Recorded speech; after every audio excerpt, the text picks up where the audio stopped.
Right, so hello and welcome back to Books and Things, and welcome to another video. And today I'm going to be doing another one of my goals check-ins and telling you about how my reading goals are going so far in 2021.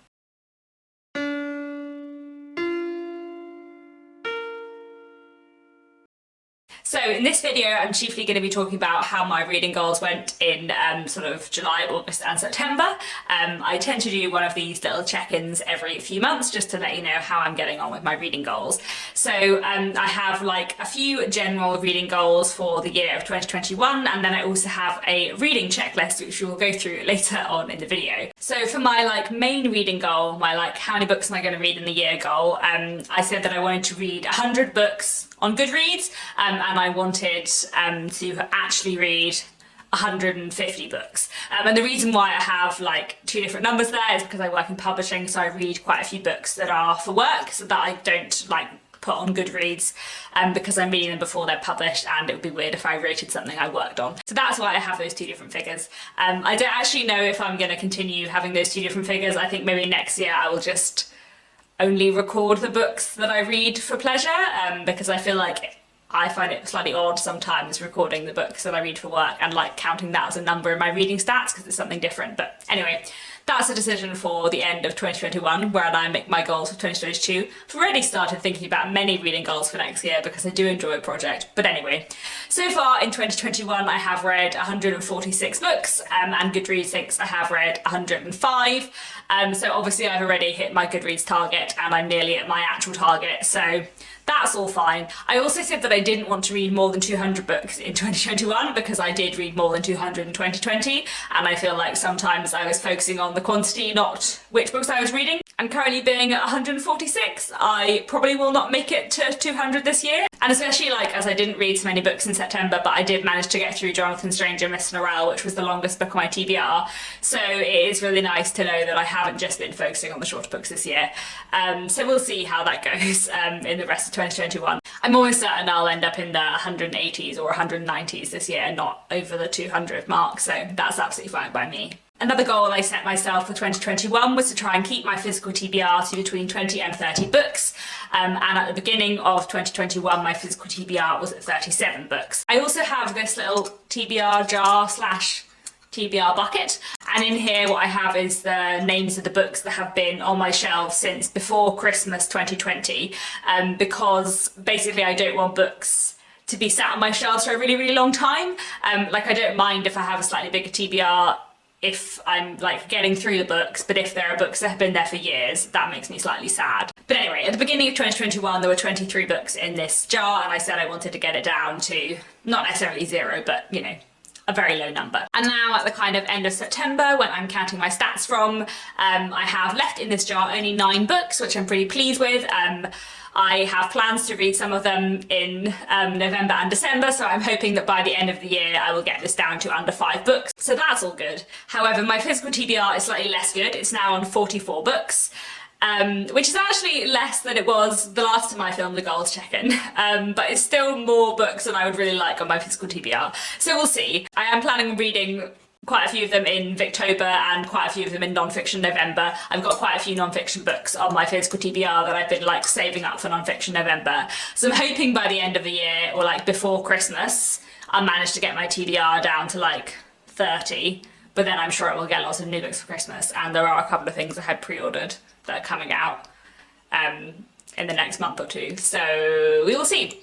But anyway, it's not like my TBR is huge. I just want a TBR that I know is manageable, that means I feel more freedom to buy books. And then the problem is, I think that because my TBR has been slightly more manageable this year, and it's been smaller than it has been in previous years, I therefore have bought more books, but that obviously means that then the TBR kind of grows and grows, but that's fine. We'll see where I get to before Christmas. Then another one of my goals for 2021 was to read through my long-term Victorian literature TBR, which I made a few years ago, and I had 20 books on that list, and at the end of September I had only read 2 of them. However, I'm filming this video a week into Victober, and I have already read 2 more of them, so although I didn't achieve on this goal in the 3rd quarter of the year, I think by the end of this year, or basically by the end of October, I will have read nearly half the long-term Victorian literature TBR, because a lot of the books on that list on my TBR for this Victober. So hopefully I will manage to get further through my long-term Victorian literature TBR by the end of the year, and I think this may just have to be a goal that carries on till next year, and I try and actually finish it next year. Finally, another one of my goals this year was to read more new releases, and I have done pretty well at this so far this year, I would say. So out of the 105 books that I've read for fun in the first 9 months of the year, 31 of them were published in the last 2 years, which I'm pretty pleased with. That's about a third, which is good for me, and I've really enjoyed some of the new releases I've read. I feel like quite a few of my favourite books of the year so far have been pretty new books, so that's very exciting. And now, moving on to my reading checklist. If you are newer here and haven't seen this before, this is my monthly reading checklist. So basically at the beginning of this year and last year and I think the year before, I looked at what would my ideal reading month be, and then I wrote down a list of the different kinds of books that I would like to read in a month, and those are my kind of monthly prompts. And I don't hold myself to reading one thing from every prompt every month, but I do try and get a spread of different things each month. So I will go through the checklist in order and let you know how I've been getting on with each goal. So first I have a few classic prompts, and the Victorian classic prompt has been going pretty well for the last few months. I'm very pleased with my July pick because I managed to read a Victorian classic for Jane Austen July that was entirely relevant to Jane Austen, but was also a book from the Victorian period, which is The Memoir of Jane Austen by James Edward Austen Lee, which was a memoir of Jane Austen published by her nephew during the Victorian period. So that definitely counts, and I'm really pleased by the fact that I managed to tick this goal off in Jane Austen July, where usually I don't. But anyway, in August I read The Whirlpool by George Gissing and An Old Man's Love by Anthony Trollope, and actually although these weren't individual books that were on my long-term Victorian literature TBR, I did have as a bonus thing to my long-term Victorian literature TBR to read more Trollope and to read more Gissing, so they kind of did count to that, even though they didn't tick off the 20 books that were on that list. The Whirlpool was less good. It was my least favourite Gissing so far, though I did quite like it, but An Old Man's Love by Anthony Trollope was excellent. And then in September I reread Jane Eyre by Charlotte Bronte, which was I think my 5th or 6th time reading it, and it was wonderful and so great, and I love that book very, very, very much. I also listened to it on audiobook, which was great too.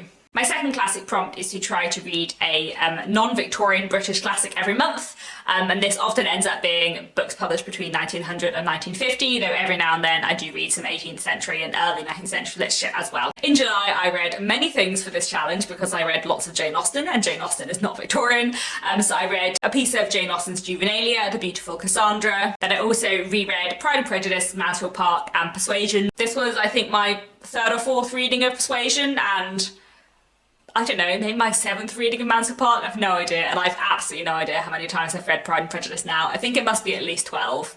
Maybe even more, who knows, a lot of times. All 3 of these books, excellent. They are my 3 favourite Jane Austen novels actually. Pride and Prejudice at number 1, then Mansfield Park, then Persuasion, so all excellent reads. Then I also read Lover's Vows by Elizabeth Inchbald, which is a play from the late 18th century, I believe, and I also read a book called The Woman of Colour by an anonymous writer in the early 19th century, which is a novel about a mixed-race heiress in England, and is one that I really enjoyed, so I'd highly recommend that as well. And in August I also ticked off 2 books for this challenge. I read The History of Mr. Polly by H.G. Wells, which is one of his Edwardian realist works, which I really enjoyed, and then I also read Tinker Tailor Soldier Spy by John le Carre, which is a kind of mid to late 20th century spy classic, which I didn't really love, I won't lie. Then in September I read Lord Edgware Dies by Agatha Christie, which is one of her Poirot books, which I thoroughly enjoyed. Then my final classics prompt each month is to read a non-British classic, and chiefly this year I've been trying to focus on Brazilian, French and Japanese classics. I didn't read anything for this prompt in July as I was focusing on my readathon Jane Austen July, but in August I read a Japanese classic called Snow Country, which I didn't love. And in September I read Captains of the Sands by Jorge Amado, which is a Brazilian classic which I really enjoyed in some ways, but in other ways I didn't. I really enjoyed the writing, but there were some bits of the content that I didn't love, but I feel like I definitely want to read more by him in the future. Moving on to my modern book prompts, I also try and read a work of historical fiction every month. In July I read Jane Fairfax, which is a Jane Austen retelling, but obviously is set in the time of Jane Austen. In August I read The Mercies by Kieran Mulwood Hargrave, which is a book set in Norway in the 17th century. And then in September September, I read The Doll Factory by Elizabeth McNeil and Jonathan Strange and Mr. Norrell by Susanna Clarke, which were both two of my favourite books of the year so far. They were both excellent, excellent, excellent books. I also try to read a work of commercial women's fiction every month, but I haven't done that very well the last couple of months. In fact, the only one I've read is A Tiny Bit Marvellous by Dawn French, which I read in August. I really enjoyed that, it was good fun, but I have not managed to tick this prompt off as much as I would like. And the same goes for my prompt to read a crime or thriller book every month. But I did in September read Just My Luck by Adele Parks, which I also really enjoyed. Then each month I also have a modern fiction other category, which tends to be like literary fiction or sometimes books for younger readers. So in July I read Sensei and Sensibility, which is a Jane Austen retelling collection of short stories, which is definitely a work of literary fiction. I also read Pride by E.B. Boy, which is a YA Jane Austen retelling. In August I read Mr. Loveman by Bernardine Evaristo, which is fantastic. This is another one of my favourite books of the year. Highly, highly recommend Mr. Loveman. That's a work of literary fiction. And another work of literary fiction I read was Assembly by Natasha Brown.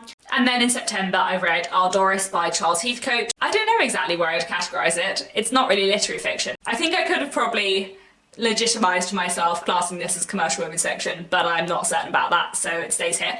And I also read Astral Travel by Elizabeth Baines, which is a literary novel all about memory. I have not done so well in my aim to read some non-British contemporary literature every month. In August and September, apart from those two classics I mentioned, I read entirely British fiction. I think that is mostly because I was focusing on books on my physical TBR in August and September, and the majority of books on my physical TBR do tend to be about British authors, partly because those are the things that I am kind of buying and seeing more of living in the UK as I do. But I did read two books in July that weren't by British authors. Both Sensei and Sensibility and Pride are by authors based in the US. I also have a prompt each month to read something that is not a novel, so this could be non-fiction, but sometimes it's short stories or plays or even poetry sometimes. So in July I read Lover's Vows, which is a play. I also read Sensei and Sensibility, which is a short story collection. And I also read quite a lot of non-fiction about Jane Austen, including a memoir of Jane Austen, The Real Jane Austen, A Life in Small Things, and Meet the Georgians. In August I finished off another non-fiction book